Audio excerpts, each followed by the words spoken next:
भृगु जी के द्वारा त्रिदेवों की परीक्षा तथा भगवान का मरे हुए ब्राह्मण बालक को वापस लाना। श्री सुखदेव जी कहते हैं कि राजा परीक्षित एक बार सरस्वती नदी के पावन तट पर यज्ञ प्रारंभ करने के लिए बड़े बड़े ऋषि मुनि एकत्र होकर बैठे और उन लोगों में इस विषय पर विवाद चला कि ब्रह्मा, शिव और विष्णु में सबसे बड़ा कौन है। राजा परीक्षित उन लोगों ने यह बात जानने के लिए ब्रह्मा, विष्णु और शिव की परीक्षा लेने के लिए उद्देश्य से ब्रह्मा के पुत्र भृगु जी को उनके पास भेजा। अब महर्षि भृगु सबसे पहले ब्रह्मा जी की सभा में गए और उन्होंने ब्रह्मा जी के धैर्य आदि की परीक्षा करने के लिए उन्हें नमस्कार किया और न तो उनकी स्तुति की। और इस प्रकार ऐसा मालूम हुआ कि ब्रह्मा जी अपने तेज से दहक रहे थे, उन्हें क्रोध आ गया। परंतु अब समर्थ ब्रह्मा जी ने देखा कि ये तो मेरा पुत्र ही है, तब अपने मन में उठे हुए क्रोध को भीतर ही भीतर विवेक बुद्धि से दबा लिया। ठीक वैसे ही जैसे कोई अरणि मंथन से उत्पन्न अग्नि को बुझा दे। वहां से महर्षि भृगु अब कैलाश में गए और देवादि देव भगवान शंकर ने देखा कि मेरे भाई भृगु जी आए हैं। तब उन्होंने बड़े आनंद से खड़े होकर उनका आलिंगन करने के लिए भुजाएं फैला दी, परंतु महर्षि भृगु ने उनसे आलिंगन स्वीकार नहीं किया। उन्होंने कहा, तुम लोग और वेद की मर्यादा का उल्लंघन करते हो, इसीलिए मैं तुमसे नहीं मिलता। भृगु जी की यह बात सुनकर भगवान शंकर क्रोध के मारे तिलमिला उठे और उनकी आंखें चढ़ गई। उन्होंने त्रिशूल उठाकर महर्षि भृगु को मारना चाहा, परंतु उसी समय भगवती सती ने उनके चरणों में गिरकर बहुत अनुनय विनय की और किसी प्रकार उनका क्रोध शांत किया। अब महर्षि भृगु जी भगवान विष्णु के निवास स्थान बैकुंठ में गए और उस समय भगवान विष्णु लक्ष्मी जी की गोद में अपना सिर रखकर लेटे हुए थे। भृगु जी ने जाकर उनके वक्ष स्थल पर एक लात कसकर जमा दी और भक्त वत्सल भगवान विष्णु लक्ष्मी जी के साथ उठ बैठे और झटपट अपने सैया से नीचे उतरकर मुनि को सिर झुकाकर प्रणाम किया और भगवान ने कहा, ब्राह्मण आपका स्वागत है, आप भले पधारे, इस आसन पर बैठकर कुछ क्षण विश्राम कीजिए। प्रभु, मुझे आपके शुभ आगमन का पता न था और इसी से मैं आपकी अगवानी न कर सका, मेरा अपराध क्षमा कीजिए। हे महामुनि, आपके चरण कमल अत्यंत कोमल है। यूं कहकर भृगु जी के चरणों को भगवान अपने हाथों से सहलाने लगे और बोले, महर्षि आपके चरणों का जल तीर्थों को भी तीर्थ बनाने वाला है और आप उसमें बैकुंठ लोक और मुझे और मेरे अंदर रहने वाले लोकपालों को पवित्र कीजिए। भगवान, आपके चरण कमलों के स्पर्श से मेरे सारे पाप धुल गए। आज मैं लक्ष्मी का एकमात्र आश्रय हो गया और अब आपके चरणों से चिन्हित मेरे वक्ष स्थल लक्ष्मी सदा सर्वदा निवास करेगी। श्री सुखदेव जी कहते हैं कि जब भगवान ने अत्यंत गंभीर वाणी से इस प्रकार कहा, तब भृगु जी परम सुखी और तृप्त हो गए और भक्ति के उद्वेग से उनका गला भराया, आंखों में आंसू झलक आए और वे चुप हो गए। परीक्षित भृगु जी वहां से लौटकर ब्रह्मवादी मुनियों के सत्संग में आए और उन्हें ब्रह्मा, शिव और विष्णु भगवान के यहाँ जो कुछ अनुभव हुआ था वह सब कह सुनाया। भृगु जी का अनुभव सुनकर सभी ऋषि मुनियों ने बड़ा विस्मय हुआ और उनका संदेह दूर हो गया। तब से वे भगवान विष्णु को ही सर्वश्रेष्ठ मानने लगे, क्योंकि वे ही शांति और अभय के उद्गम स्थान हैं। भगवान विष्णु ही साक्षात धर्म, ज्ञान, वैराग्य और 8 प्रकार के ऐश्वर्य को चित्त को शुद्ध करने वाला यश प्राप्त होता है। शांत चित्त, अंकिंचन और सबको अभय देने वाले साधु मुनियों की वे एकमात्र परम गति है और सारे शास्त्र कहते हैं। उनकी प्रिय मूर्ति है, सातु और इष्ट है, ब्रह्मा है, निष्काम है, शांत है, निरूपण बुद्धि यानी विवेक संपन्न पुरुष उनका भजन करते हैं। और भगवान की गुणमय माया ने राक्षस, असुर और देवता उनकी ये तीनों मूर्तियां बना दी और वह इनमें सत्वमय देव मूर्ति ही उनकी प्राप्ति का साधन है। वह स्वयं समस्त पुरुषार्थ रूप है। श्री शुक्रदेव जी कहते हैं कि परीक्षित, सरस्वती तट के ऋषियों ने अपने लिए नहीं, मनुष्यों के संशय मिटाने के लिए ऐसी युक्ति रची थी, और पुरुषोत्तम भगवान के चरण कमलों की सेवा करके उन्होंने अपना परम पद प्राप्त किया। श्री सूत जी कहते हैं कि सोनक आदि ऋषियों भगवान पुरुषोत्तम की यह कमनीय कीर्ति कथा जन्म मृत्यु रूप संसार को, भय को मिटाने वाली है। यह व्यास नंदन भगवान श्री शुक्रदेव जी के मुखार बिंद से निकली हुई सुरभयमयी और मधुमय सुधाधारा है, और इस प्रकार के लंबे पथ का जो बटोई अपने कानों के द्वारा इसका निरंतर पान करता है, और उसकी सारी थकावट जो जगत में इधर उधर भटकने से होती है दूर हो जाती है। श्री शुक्रदेव जी कहते हैं कि परीक्षित, एक दिन की बात है कि द्वारिकापुरी में किसी ब्राह्मण के गर्भ से एक पुत्र पैदा हुआ, परंतु वह उसी समय पृथ्वी का स्पर्श होते ही मर गया। ब्राह्मण अपने बालक का मृत शरीर लेकर राजमहल के द्वार पर गया, और वहां उसे देखकर अत्यंत आतुर और दुखी मन से विलाप करता हुआ यह कहने लगा, इसमें संदेह नहीं कि ब्राह्मण द्रोही ध्रुत कृपण और विषयी राजाओं के कर्म दोष से ही मेरे बालक की मृत्यु हुई है। जो राजा इंसा प्रायण दुशील और अजितेंद्रिय होता है, उसे राजा मानकर सेवा करने वाली प्रजा दरिद्र होकर दुख पर दुख भोगती रहती है, और उसके सामने संकट पर संकट आते रहते हैं। परीक्षित, इस प्रकार अपने दूसरे और तीसरे बालक के पैदा होते ही मर जाने पर वह ब्राह्मण लड़के की लाश राजमहल के दरवाजे पर डाल गया, और वही बात कह कर गया।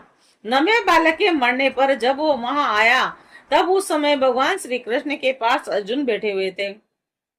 उन्हें ब्राह्मण की बात सुनकर उनसे कहा, ए ब्राह्मण, आपके निवास स्थान द्वारिका में कोई धनुर्धारी क्षत्रिय नहीं है क्या? मालूम होता है कि यह यदुवंशी ब्राह्मण है, और प्रजा पालन का परित्याग करके किसी यज्ञ में बैठे हुए हैं, और उनके राज्य में धन, स्त्री अथवा पुत्रों से युक्त होकर ब्राह्मण दुखी होते हैं, और वे क्षत्रिय नहीं है। क्षत्रिय के वेश में पेट पालने वाले नट हैं, और उनका जीवन व्यर्थ है। भगवान, मैं समझता हूँ कि आप स्त्री पुरुष अपने पुत्रों की मृत्यु से दीन हो रहे हैं, और मैं आपकी संतान की रक्षा करूंगा। यदि मैं अपनी प्रतिज्ञा पूरी न कर सका तो आग में कूदकर जल मरूंगा, और इस प्रकार मेरे पाप का प्रायश्चित हो जाएगा। ब्राह्मण ने कहा, अर्जुन, यह बलराम जी भगवान श्री कृष्ण धनुर्धर शिरोमणि प्रद्युम्न और आदित्य योद्धा अनिरुद्ध जब मेरे बालक की रक्षा करने में असमर्थ नहीं है, और इस जगदीश्वर के लिए भी यह काम कठिन हो रहा है, तब तुम कैसे करना चाहते हो? सचमुच यह तुम्हारी मूर्खता है। हम तुम्हारी इस बात पर बिल्कुल भी विश्वास नहीं करते। अर्जुन ने कहा, ब्राह्मण, मैं बलराम श्री कृष्ण अथवा प्रद्युम्न नहीं हूँ। मैं हूँ अर्जुन, जिसका गांडीव नामक धनुष विश्व विख्यात है। ब्राह्मण देवता, आप मेरे बल पौरुष का तिरस्कार मत कीजिए। आप जानते नहीं, मैं अपने पराक्रम से भगवान शंकर को संतुष्ट कर चुका हूँ, और भगवान, मैं आपसे अधिक क्या कहूँ। मैं युद्ध में साक्षात मृत्यु को भी जीतकर आपकी संतान ला दूंगा। परीक्षित, अर्जुन ने उस ब्राह्मण को इस प्रकार विश्वास दिलाया, तब वह लोगों से उनके बल पौरुष का बखान करता हुआ बड़ी प्रसन्नता से अपने घर लौट गया। प्रसव का समय निकट आने पर ब्राह्मण आतुर होकर अर्जुन के पास आया और कहने लगा कि इस बार तुम मेरे बच्चे को मृत्यु से बचा लो। यह सुनकर अर्जुन उस जल में आचमन किया तथा भगवान शंकर को नमस्कार किया, फिर दिव्य अस्त्रों का स्मरण किया और गांडीव धनुष पर डोरी चढ़ाकर उसे हाथों में ले लिया।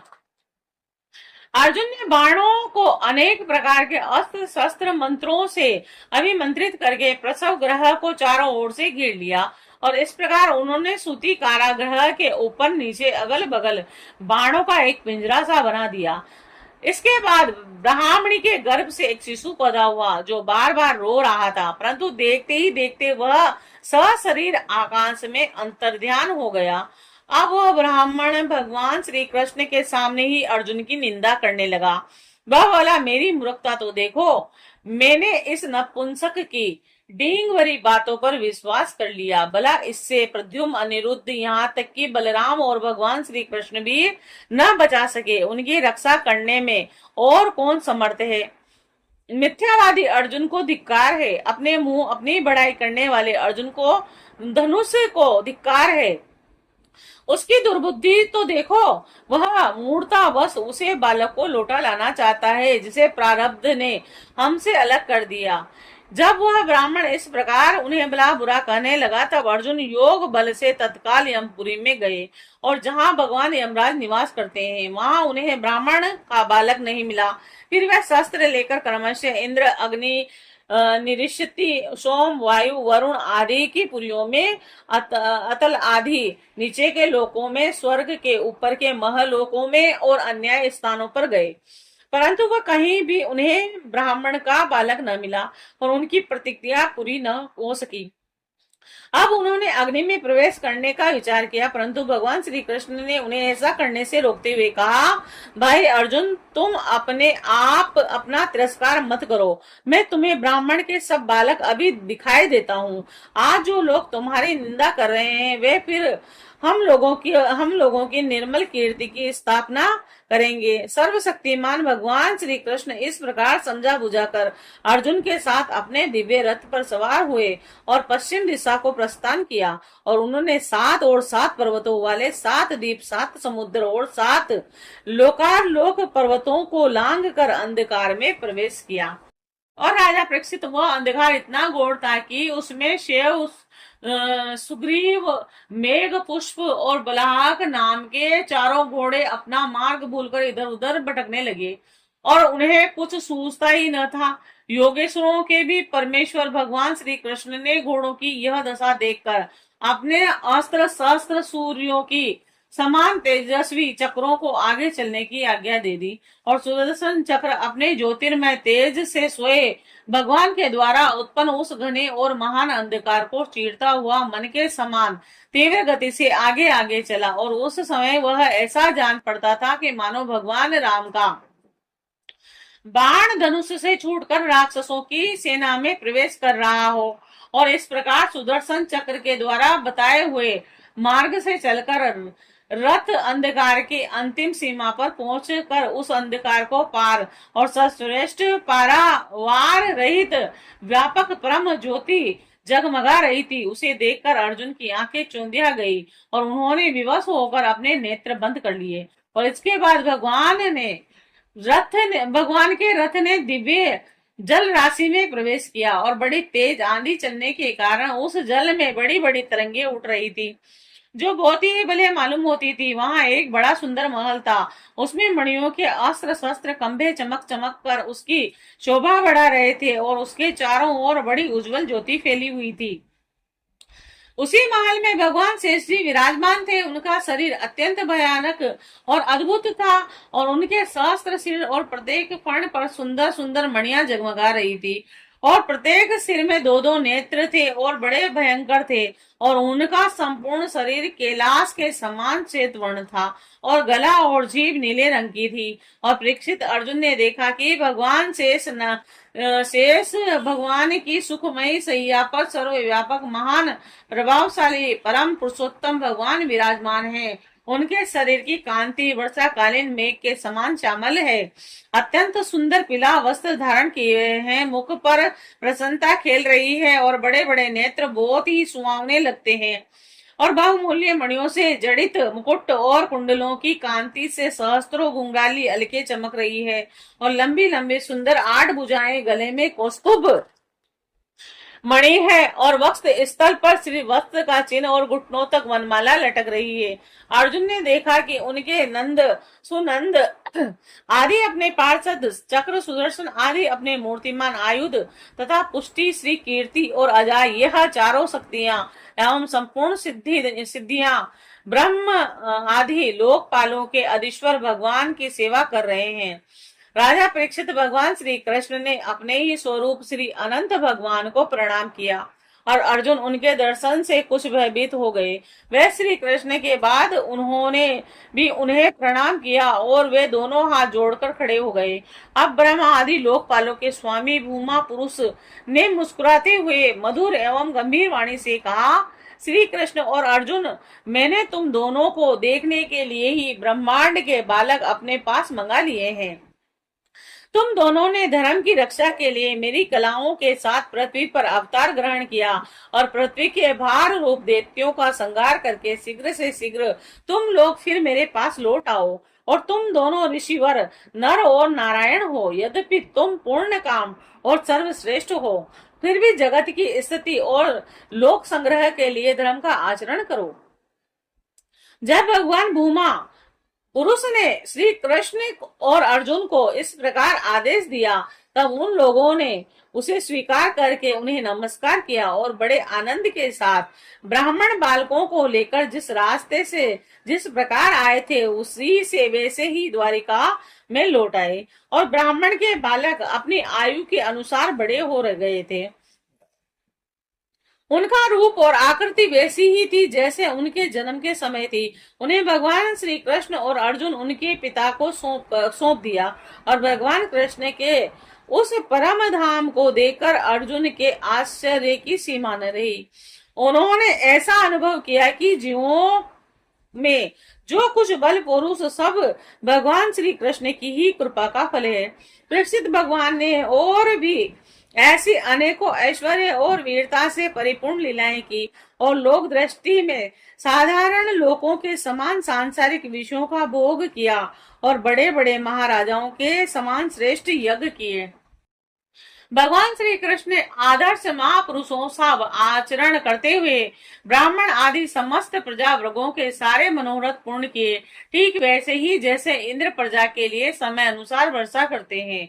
और उन्होंने बहुत से अधर्मी राजाओं को स्वयं मार डाला और बहुतों को अर्जुन आदि के द्वारा मरवा दिया। और इस प्रकार धर्मराज युधिष्ठिर आदि धार्मिक राजाओं से उन्होंने अनायासी सारी पृथ्वी में धर्म मर्यादा की स्थापना करवाई।